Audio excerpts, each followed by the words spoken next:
I want to talk about animal abuse. Quick, stop where you're at. I know that I ramble on, and I'm sorry that I'm such a dick and an idiot. But this is important. Please stop and listen. And I'm sorry that I'm rambling. And you're like, Kyle, this is why I don't stick around for long, is because you ramble on about nothing. I clicked on it because I wanted to learn about fucking animal abuse. But you're talking about fucking God knows what. Well, fucking, you know what? I'm sorry. It's not that long, okay? I'm trying to keep it fucking short, okay? I've edited the fuck out of it. This rant was probably originally 3 straight days long, okay? So I edited it down to like 6 minutes. That's miraculous. And even if it's an hour or two, that's still sort of a miracle. So, okay. But you know what? I do it for you guys, okay? Okay? So you're welcome. But just fucking listen to the video, you troglodyte, okay? Just fucking stay, because this video is actually important. If I get to the end of this rant and I decide that after watching it it's not important, I don't put it up, or I delete it. So stay there, and you're like, well, Kyle, now I'm really going to leave, because you called me a troglodyte. It's like, but you know what? Because, okay. Today, I'm going to talk about abuse. Child abuse, animal abuse, drug abuse. I mean, I'm going to be pretty much only talking about animal abuse and focusing on animals and stuff, but, you know, if the shoe fits, you know, kind of thing. So, but something that I've thought about, and maybe it's just me that's absent-minded. Maybe I'll say this and you guys are like, no, Kyle, yeah, that's being a normal human being. This isn't news to anybody. What the fuck's wrong with you? And I'll just be like, okay. Because I do get that a lot. You know, I've had a questionable upbringing, to say the least. And so I, like, all the time, just, like, learning new things that are sort of obvious. It's like, oh, I obviously didn't pay attention to school. And it's like, oh, those are the consequences. But no, so animals, right? So it's interesting to think that having an animal, they look up to you so much. Like, if it's a dog, probably more, okay? But it's funny because I've just now sort of faded into being a rational, responsible adult, okay? And this was thrust upon me. I never signed up for it, and I never wanted it. But so one of those things is, it's funny, I've had animals my whole life, which that's a terrible idea. That's such a bad idea. If you're a parent, don't get an animal for a kid when they're so young they don't know what they're doing, because they're going to abuse the animal on accident. And that's sort of what I'm going to tell you about. Is this, you can abuse with, god damn it, my hair is so fucked up. It's unfucking real, dude. It's so unbelievable. I can't do it. I can't. Straight the fuck up. I'm about to cut all my hair off, though. I'm literally, at the end of this video, gonna Britney Spears myself, because I've lost it and I'm fed up with life. So, but anyways, that's a different fucking topic, another video. We're talking about animal abuse. So, the terrible thing about abuse in any way, shape, or form is that you don't really know that it's happening until it's too late. And so you're like, oh, they took my kids away. I didn't realize that I was abusing my kids, but now my kids are gone. I guess I was. And then, like, you get sober and, like, look back on your life and you're like, oh, yeah, I was totally abusing those kids. Oh, yeah. Oh, yeah. Yeah, why did I have those? I don't even remember having them. It's like, oh, God, Becky. Oh, shit. Yeah, no, I'm glad they took them from you. But it's like, so animals. I've had animals my whole life, right? And, yeah, I'm just now realizing things about animals. And what it comes down to is it's so easy to get lost in your own life, and especially since they can't talk to you, it's very easy for you to forget that they need constant food, water, attention, you know. Think about how bored they probably are. Especially if it's an indoor cat that's stuck in your house. Oh, bro, unbelievable. Like, your house is hell. It's hell. It is. It's hell. Somebody died and they were reincarnated as your cat, and that's not even your fault, dude. Hell doesn't have to be a fiery place. It could just be being reborn as a cat in a shit-ass fucking just ammonia-filled, you have no food, eat your fucking brother cats, just you're in hell today. You know? But yeah, dogs that just sit in houses all day, like, that is a sort of hell. And it's so fucked up. Because, yeah, people just assume, or I assume that people assume that cats just kind of like, or dogs just kind of do their own thing. But it's like, no, you are their entertainment. And when they're like bugging you, like they're on your lap because they're bugging you, like for you to be rude to them is just, this would be the saddest, just most fucked up thing ever. Because to be honest, it's just like, you're all they have a lot of times. And so it's like when we come home, that's their fun time. You know, that's when they finally get something new. They finally get to see this person that saved them and that took them in. And they finally get to see the only fucking thing that they have to look forward to. You know what I mean? And it makes me really sad to think that people are mean to their animals. It fucking breaks my heart, dude. I almost like fucking fell apart just there, mentally. but no, yeah, it's like that meme where I thought I hit an animal and then I found out it was a person. Oh, thank God. I feel bad for dogs, though. Dogs just, like, especially because people are so mean to their dogs. And some people are just rude, like everyone's sort of rude to their dogs without meaning to. You know, unless you just, like, spend, like, every day with them and are super overly nice to them and, like, never get mad at them.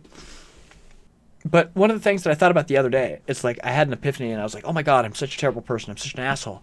Like, how have I not thought about this? But like water dishes, right? I always just think, that cat will just drink out of a puddle or something. So I don't really need to keep his water bowl filled up. But that's sort of a super dick move though. Because just imagine if it was like a little person that lived in your house and relied on you and you were just like, they go outside sometimes. They can just drink out of a puddle or just, they can figure it out. And it's like I never meant to be a dick like that. But it's like I gotta keep his water bowl filled because he can't really use a cup. He can't really use a sink. It's like I am where water comes from. I am where food and water comes from. And that's why he sticks around. If they knew how easy it was for you to get water and how much abundance it was, they would probably slit your throat in your sleep if they ever had an empty water dish. You need to feed your animals every day.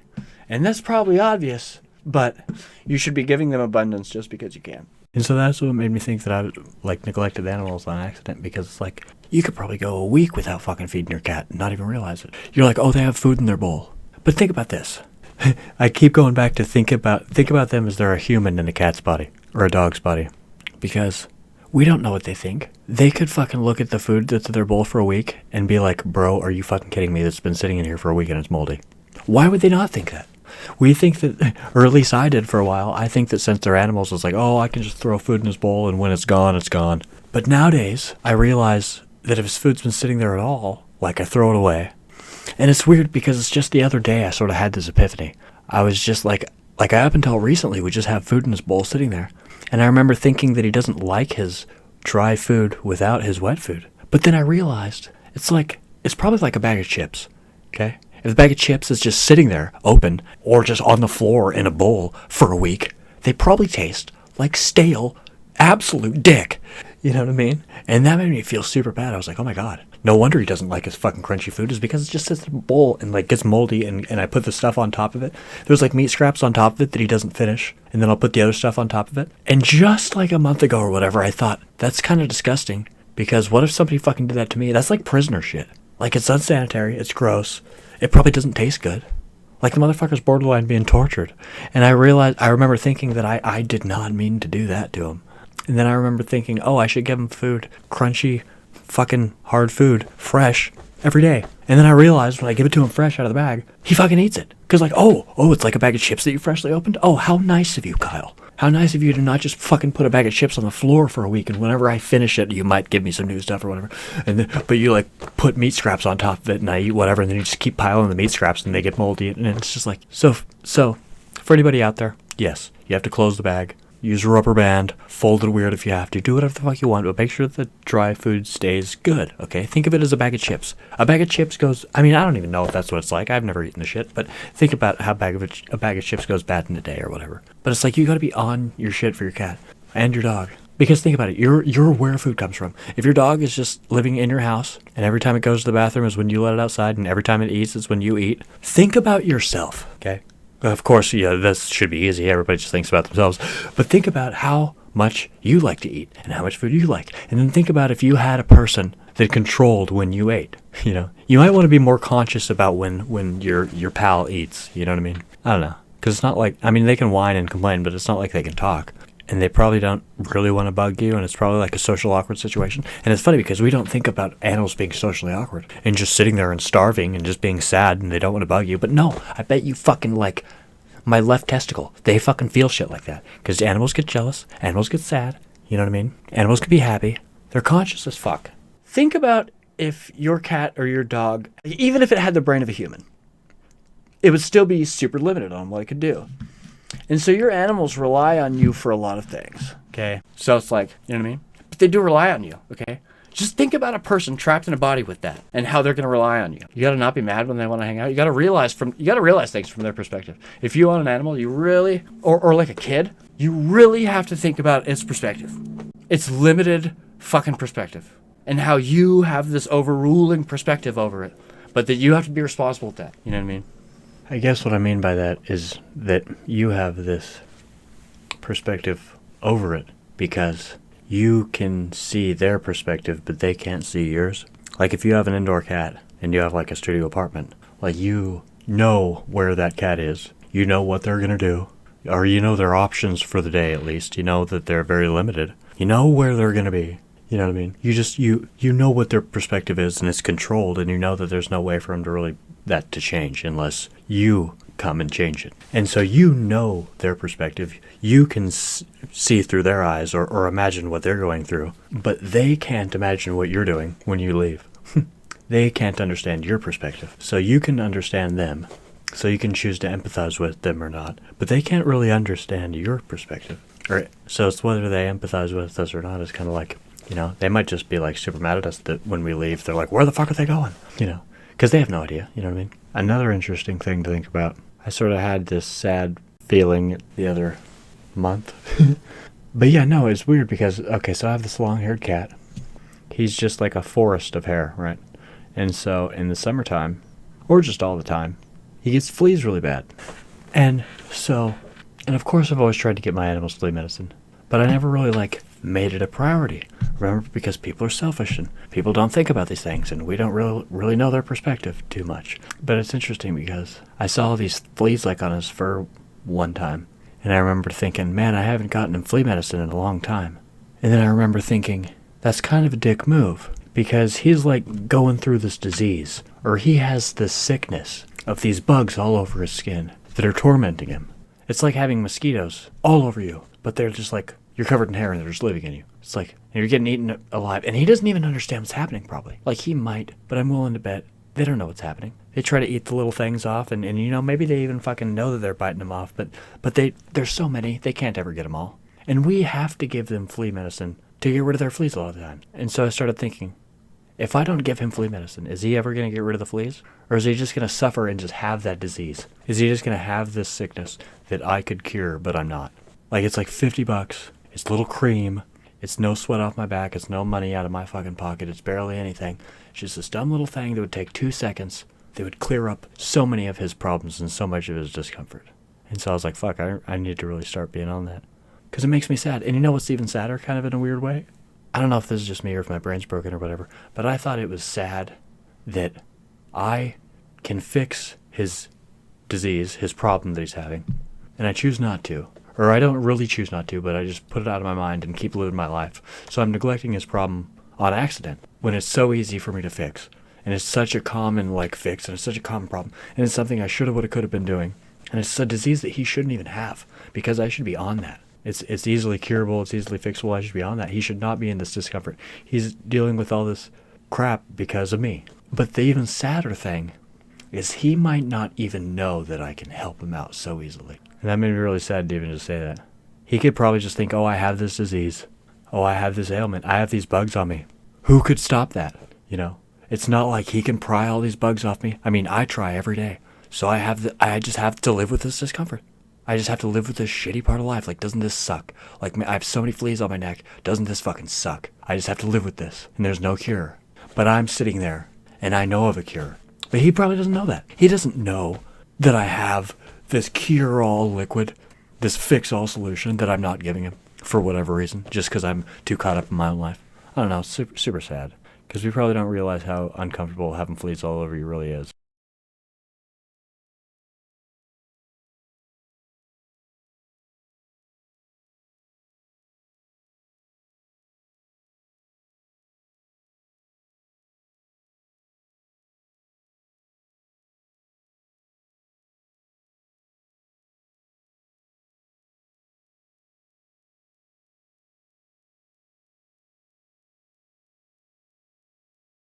And it's man, there's not very many problems that they can have.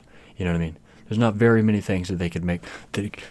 Cats and dogs have it pretty well, in America. And a lot of us spoil our animals. So there's not very many discomforts in their life. So when they have fleas, it's oh, there's discomfort. And it's discomfort we could easily fix. Something that should be just something that our animals should not have to deal with. And sure, yeah, sometimes it's worse than others, and you can't really fight off the fleas all the time. But you gotta try. You're a bad person if you don't try. I thought about that. I was man, I've got to give him flea medicine. Because I'm like God. Remember? Remember, I'm God. I'm where his food and water comes from. If he gets shit in his eye, I'm God. I have this little liquid that fixes it. When he gets cut, oh, I'm God. I can fucking put him in this box and take him to this place where we fix him up. Or I bandage him up. Or I always know what to do. I have this weird sophisticated knowledge. Every time he has a problem, I know what to do.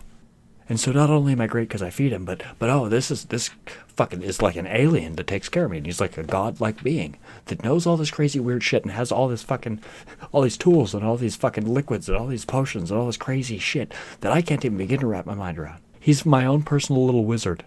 And so, since you're your own animal's personal little wizard, be the wizard, though. You know what I mean? Like, you are God to this animal. So use your powers for good. You know what I mean? Like, realize that you have all these magnificent things that help this animal and help him. Because I've thought several times, like, man, I wish he could talk to me and tell me what he wants. Because if we could communicate, he would probably be blown away at all the fucking shit I could do for him. He would be blown away by all the powers that I have. Or all the things that I could do to fucking make his life better. These animals don't even know what we're capable of. How much better we could make their lives. How much power we have over them and over ourselves and our circumstances. And you know, we choose what food they can get. They don't even realize that we pick that out of the 70 billion different kinds of food. They don't realize that we pick and choose every little toy and every little thing they get. Hi, Bubby. I sometimes feel terrible, like when I look at this food and I try to mix up the foods and stuff. And then I think about, I wish that he could talk and tell me which food that he likes, so I'm not always just mixing it up. Like, since I mix it up all the time, that probably means that there's once or twice a week where he's eating something he doesn't like. And he can't communicate that to me. And sure, he'll eat it, and he likes it enough. And sure, I try to keep track of what he eats a lot of, and I kind of try to keep track of what he likes and whatnot. But it's hard, you know? But yeah, it just saddens me that it's like, what if the main food that I get him, he doesn't like? What if it all just tastes like shit? Except for when I go and get him the good stuff. Like, because there's this bougie dog shop by my work that sells, like, crazy, like, organic cat food that's, like, shredded actual chicken and stuff. Like, what if that's the only stuff that tastes good to him? And he only gets it, like, once or twice a month. He's like, man, I mean, I can eat all this other stuff. Like, it's not terrible. Like, and, you know, of course I'm starving, so I'll eat anything. But man, I wish he could just give me the actual fucking beef scraps just every day. Like, wouldn't that be fucking cool? Like, that's actual food. Like, if he could just give me those organic beef scraps and nothing else, I would be so fucking happy. But I can't convey that to him. And it's just, I don't know, it just makes me sad that I feel like I don't know what he wants. And sometimes I'm like, oh, I hope I'm not giving him stuff he doesn't like. And it just sucks, the communication barrier. And I don't know, I'm such a bitch. But I don't know. I just care for this little fucker. I've never really had too much of a stable, like, schedule to my life. Except for ever since I've lived in this house the past 3 years. Since my dad and I, like, bought a house where we realized we're going to be here for a while. I have my cat. My job has been stable. So for the first time in my life, I've had, like, a stable, like, schedule. And it's funny, the first routine to my life ever has included this motherfucker. One of the first routines I've ever had in my life is this motherfucker sleeps with me every night. But it's like I wake up, I feed him, I get ready, he's hanging out. And when I leave, he goes outside. And I go to work, I do my thing. And when I come home from work, he's always sitting there waiting for me. And I get out of the car, he jumps on my shoulder, I bring him inside, I feed him. We hang out, we go to bed. And it's funny, that's been my life for like 3 years. There's been 3 years straight of me getting up, feeding this motherfucker, going to work, coming home, he's sitting there waiting for me, I feed him. And I've realized through that routine that I used to be so bad at taking care of my animals. Because I remember thinking, I'm so good at taking care of this motherfucker. And then I think, no, I'm not. I'm just doing it regularly. I'm just doing what I should be doing. And you might want to keep a TV on for your animals or a light on at least or something, you know what I mean? Because, yeah, you just keep them in the dark and be like, hey, I'm sure they can see or figure it out. Be like, yeah, I'm sure they can see or figure it out. Because if somebody left you stuck in your house with the lights off, I'm sure you could see and figure it out and adapt your night vision, but it's still a dick move, you know what I mean? So I don't know, treat your animals like they have fucking consciousness or souls. Don't just act like when your back is turned and when you're gone, they just disappear. It's the furthest thing from the truth. They probably become more conscious when you're gone. But then another thing is, it's like my cat always tries to talk to me. And it's funny because I can understand what he's saying half the time. And it's funny because he is a conscious little thing that's trying to convey a message. He's not just making sounds to be annoying. He's conveying a message every time he says something to me. And that should be obvious to people. And I'm always like, oh, okay, what are you trying to say? And it's funny because I've had conversations with him. Like, just conversations like, he'll be about to, like, fucking pee on something and I'll be like, hey, dude, that's the computer. Are you fucking kidding me? And whether he understands me or not, he gets my tone of voice. He gets what he's about to do. He understands the fucking whatever behind it. And there's been times where I'll, like, throw a fucking towel in the corner. It'll be like, piss on that, dude. And he does. Like, what? Or I'll just be like, or he'll be saying things and I'll just... Something that's actually funny is I used to, like, when I came home every night from work, I used to pick him up, put him on my shoulder, and he would just start meowing and purring and meowing and purring. And it's funny, every time an animal talks to us, we assume we know what they're saying.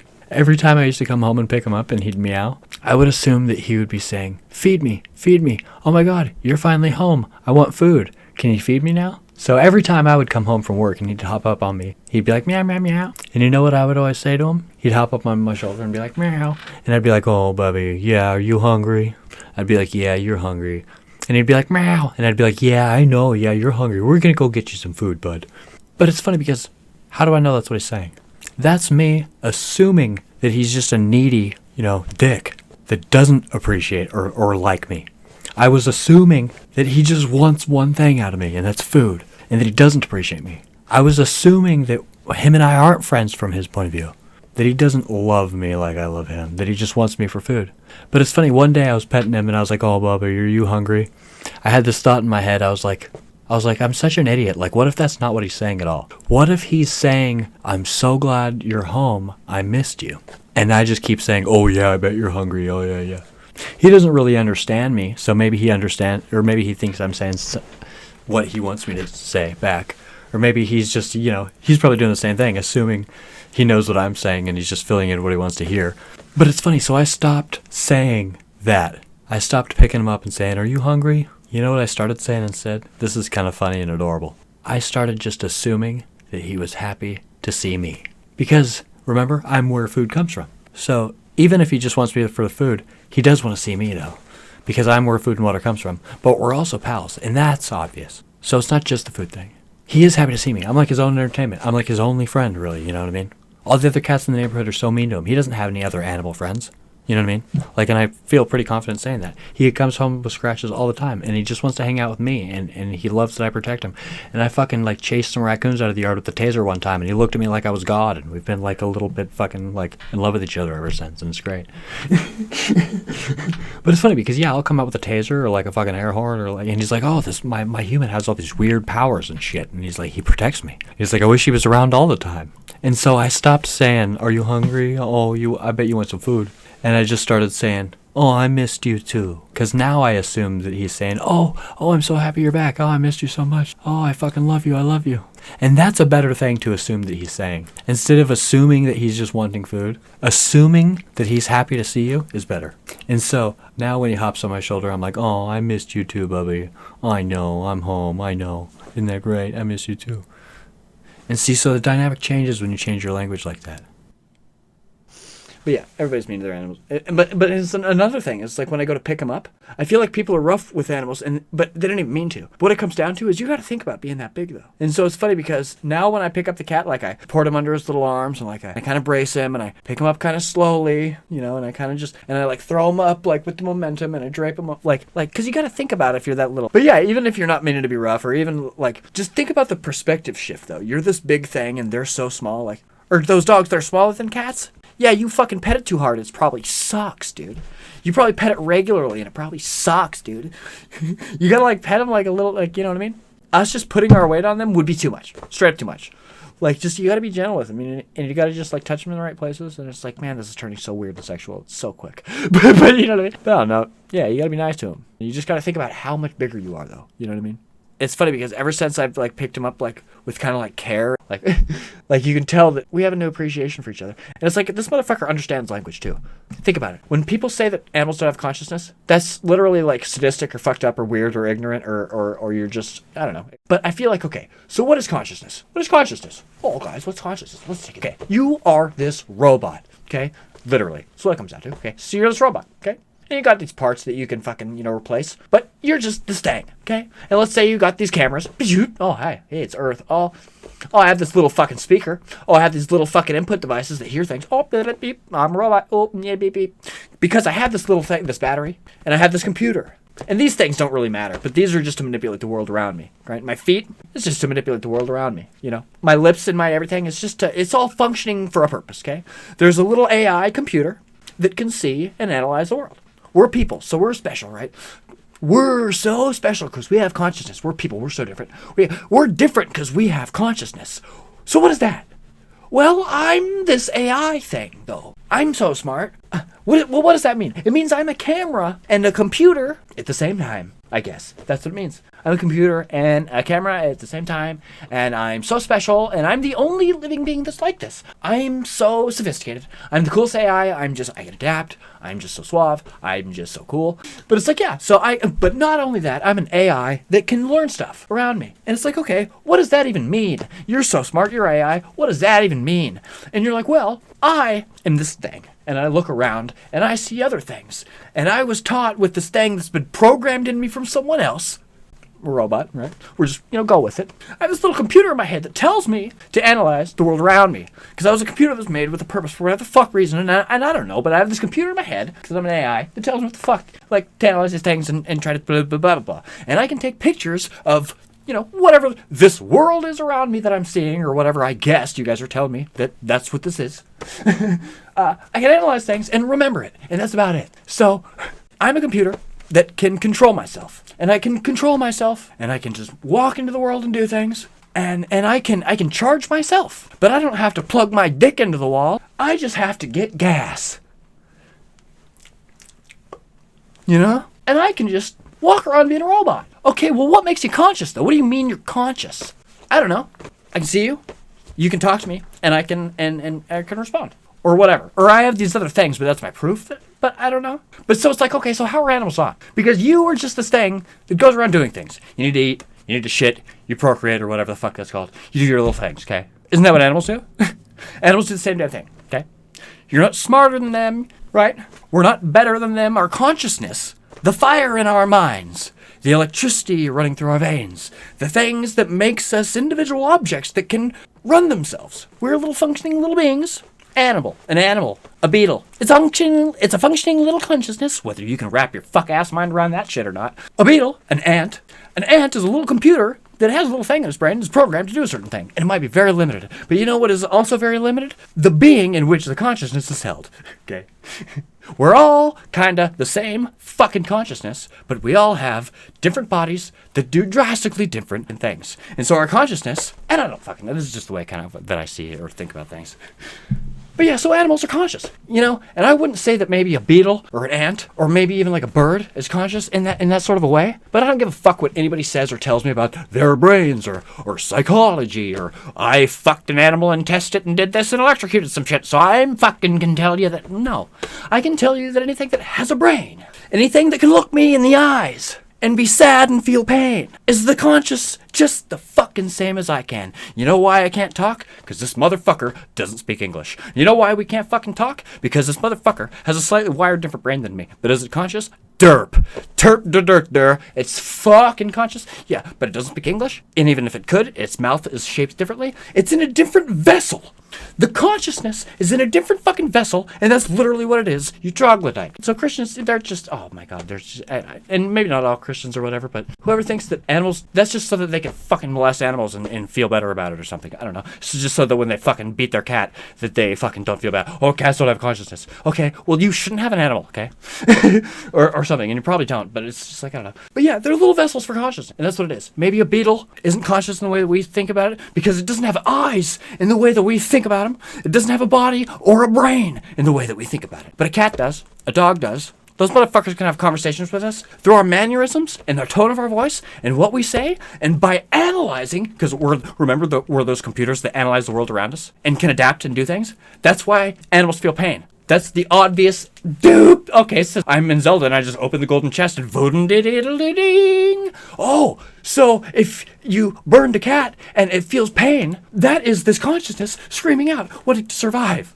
It feeling pain is proof that it's living a life, that it wants to sustain, that it's a cute little fucking, like, oh, you sociopath. You know what I mean? I can't explain it any better.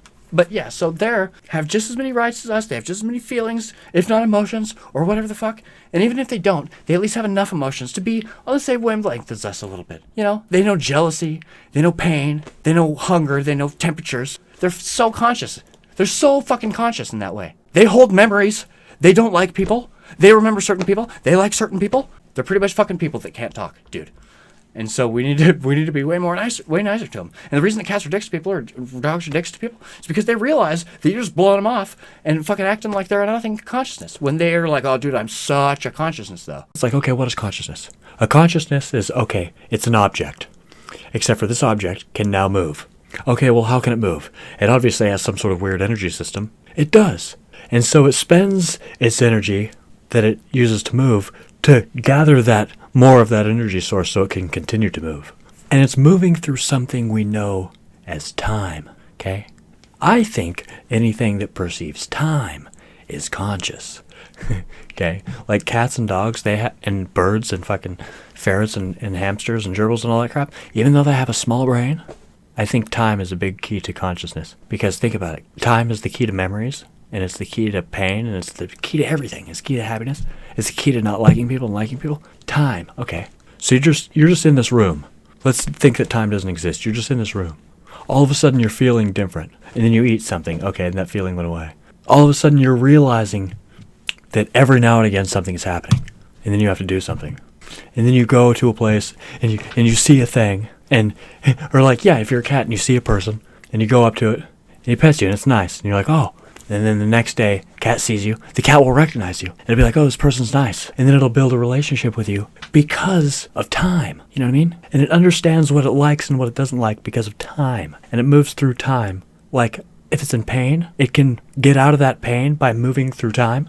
You know? But it's like, I don't know. It's super hard for what I'm trying to explain. I'm fucking like, it's such a stoner thought. But yeah, animals hold memories. That should be obvious. And they hold memories because they have a concept of time. And whether animals are smart enough to psychologically have the depth in their mind or the understanding or know-how or even just the synapses physically, just because they're not deep enough to know when they're going to die or deep enough to know where they came from or what their life is all about and their inevitable demise, just because they don't have all this weird psychological deep information, doesn't mean they're not conscious. If anything, we're just kind of like cursed in that way, you know. But that's assuming we're the only ones that do know we're going to die. That could just be something biologically inbred in all the brains of animals. Cats could totally know they're going to die. I mean, we've never talked to them and asked them, you know. It could just be something that's biologically rooted in the brains of things, for all we know, you know what I mean? But maybe not. But yeah, time. Time can be your enemy, for sure. If a cat is sitting in a room waiting for you, and they don't really know what time is, they just know the sequence of events that unfold before them. If they're sitting in a room where no sequence of events are unfolding for an elongated period of what they don't understand as time, it could be torturous, you know? Because what we see of them and what they see of us is different. But I don't know, it's just like you gotta stay on the food thing, you gotta stay on the water thing, and you gotta be conscious about their limitations and their limited perspective. Because think about, just treat them as if they're like a little person. Except for, you know, they're limited because of the vessel they're in. Like, oh, they're not as tall or as big as us. So think about if you were trapped in a cat's body. Could you open your bedroom door? No. Even if you were smart as fuck, you being in a cat's body, you can't reach the doorknob. You can't open the door. You can't open a fucking door if you're a cat. Even if you're smart as dick, okay? So you gotta think about those things, you know what I mean? What it comes down to is that everybody, every person, no matter who you are, this one isn't just a me thing, and I know that much.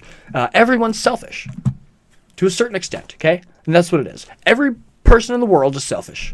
It's a spectrum, though. Some people are more selfish, some people are less selfish, but everybody's selfish.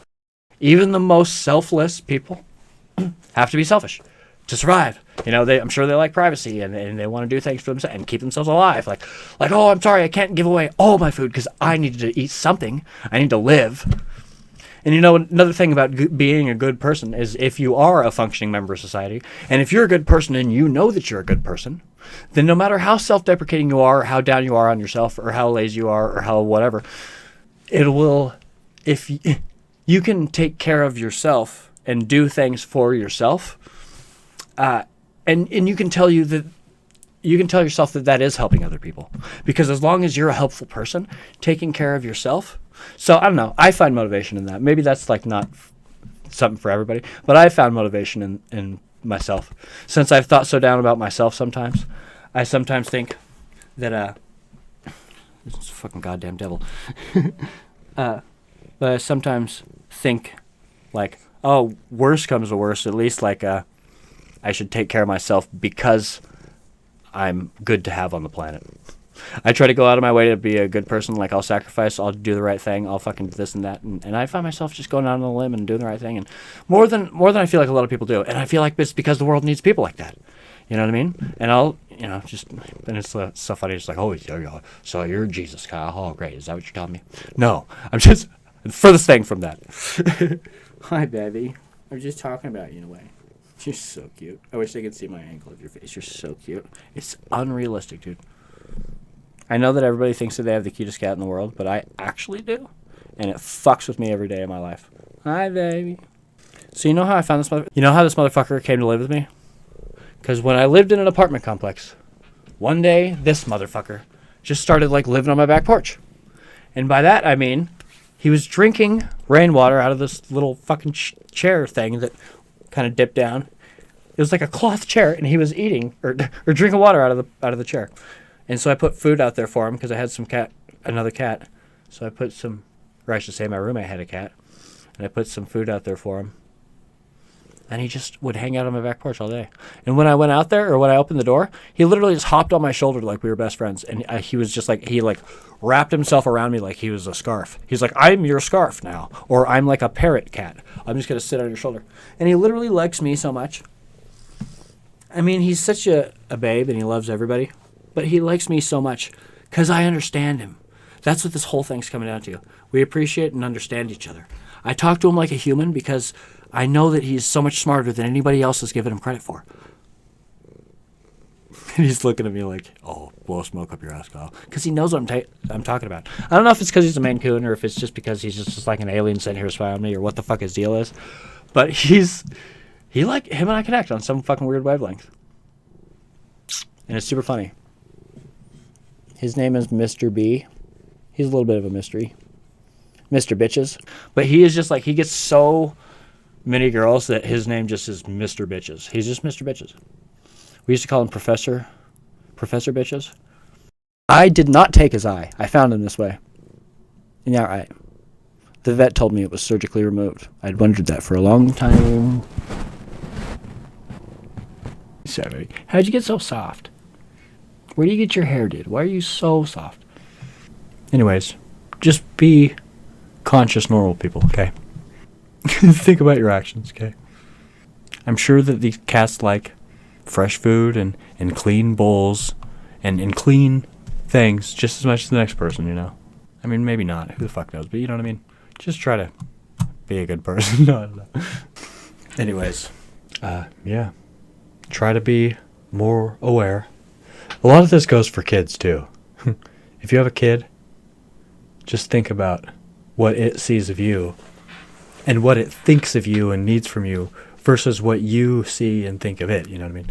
You're just like, oh, it's this child, and I dictate what it happens. But from its perspective, you're everything. You're its first impression to the world. You're its nurture and nature, and you're its protector, and you're its everything. And you know, they always say that getting an animal is a good predictor for like having a kid with somebody, and that's like super true. And it's funny because people have animals with people all the time, and they don't realize the red flags.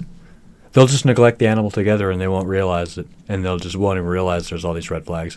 They'll be like, "Oh, we're such a good dog owner," while they have this like choked fucking chain, and they're like fucking, like just like abusing this animal left and right, and they're like, "Oh, we only get a grain-free food, and we only feed it a cup a day," and it, you know, and they're like just fucking this animal. This animal's just super fucking pissed, probably like. But I don't know. But yeah, I don't know. Yeah, just abusing it, not even realizing it. But yeah, so that's a just good indicator showing that they both make bad parents. And they'd be so bad that they don't even realize it. But whatever. Hi, baby. She's such kind to each other, you know. Stay safe out there. Fucking life's a trip. Deuces.